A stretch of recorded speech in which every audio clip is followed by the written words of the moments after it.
Okay, we're going to look at Sean O'Brien's Fantasia on a theme of James Wright.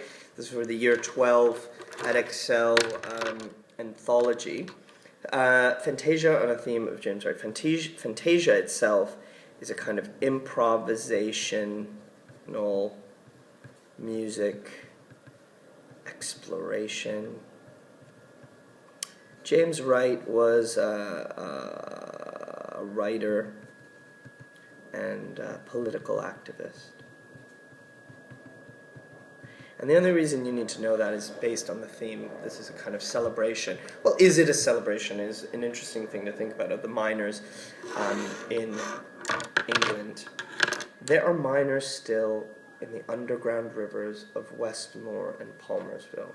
There are miners, I think, not they're still miners, which is banal and boring. This is for the rhyme, yeah, okay, but there are miners still, gives me a more solemn note, as if to say they are still alive, or they still exist. You, reader, think they don't, but they are still there. There are guttering cap lamps bound up in the roots where the coal is beginning again.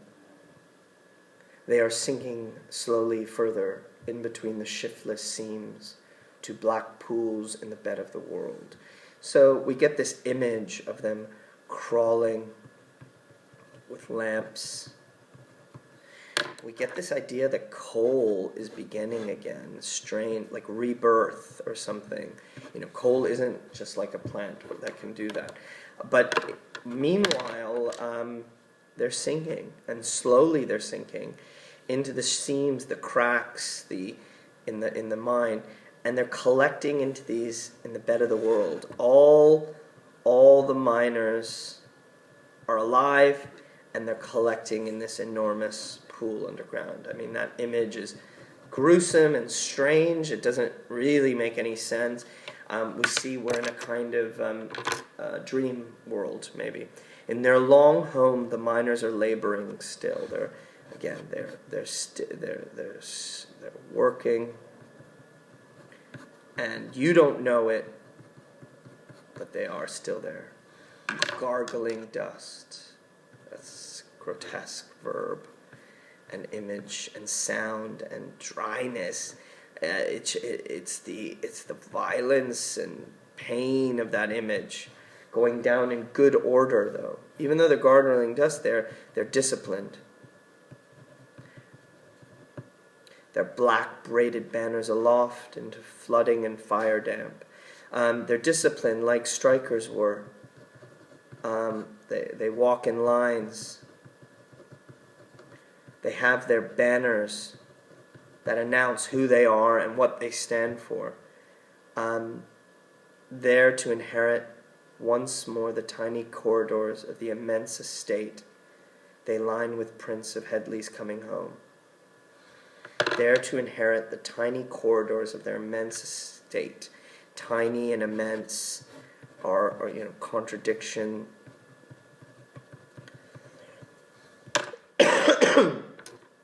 of this huge place, they're going to take their small corridor, small alleyway almost. And in this small alleyway, they're going to put up the pictures, little paintings, realist paintings of miners coming home. And the speaker then, recognizes that we hardly hear them. We hardly hear of them. We don't know. Now that history has passed them by, now that these people don't have jobs, or they're being shoved underground, they don't mean anything to us. And this isn't a good thing. There are the faint, so here we get here and then faint, is these soft distance reports of spent economies. So we hear the economy can't sustain mining. Explosions in the ocean floor. So the first thing we hear is we can't afford it. The second thing we hear is they can get it from the oceans, perhaps, just with the thud of iron doors sealed once for all. The thud of iron doors sealed once and for all. We get this idea of them trapped, locked, away from us. We can't hear them, we can't see them, they're sealed off. And what we can't hear is prayers and lamentation, the cries, sadness, of pragmatism and the long naiad of a class which dreamed itself immortalized by want, if nothing else. Really complex here. Of plans, their plans, and of a class. Okay, these people are working class by definition. This was the last great strike, at least symbolically, in Britain. And they're a working class which dreamed itself immortalized by want, if nothing else. So they are never to die. And why? Because they wanted something. And I wonder, is there sarcasm here? Is there judgment in the speaker?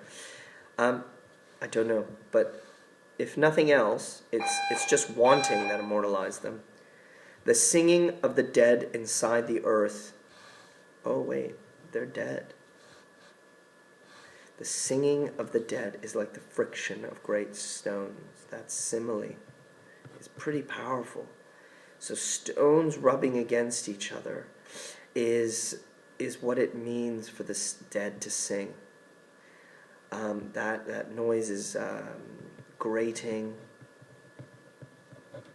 It's loud. It implies a huge shifting. That's what these ghosts do. Not the ghosts, the dead. Or another attempt, like the rush of water into newly opened darkness. I mean, I love that line, because what does the dark have to do with the noise it makes? Well, and what does the newly opened darkness? Why does this all sound? Well, the image, the sound I get, the image is of blackness, and the sound I get is this pouring speed surrounds me, like it's the opposite of gargling dust. It is refreshing, it's all empowering, it's all encompassing, because we're in the darkness and it's finding new places to be. So when the dead sing, is it a negative thing, or could it possibly be a positive as well? And then we get that beautiful, my brothers, affiliation. He is with these people. The living will never persuade them that matters are otherwise, history are done. Just because we are alive and we're like, we don't hear you, we don't know about you, we will never convince them that it's over. Matters are otherwise. That's a very banal, flat phrase of saying it's over. Or history done. It's not sealed off for the miners. They continue to live and struggle. And maybe that's what history is. History isn't just a story that's finished off and done. There's a kind of continual life in it. And whether that's a fantasy or dream or in music or in our imagination or in the dreams that we have, but there's some way that these miners continue to exist and live for the speaker, and in a way then for the reader as well, because this image then floods into our mind of this non-ending. And if you don't know who the miners are or James Wright are, you might be pulled in the direction to learn something about that.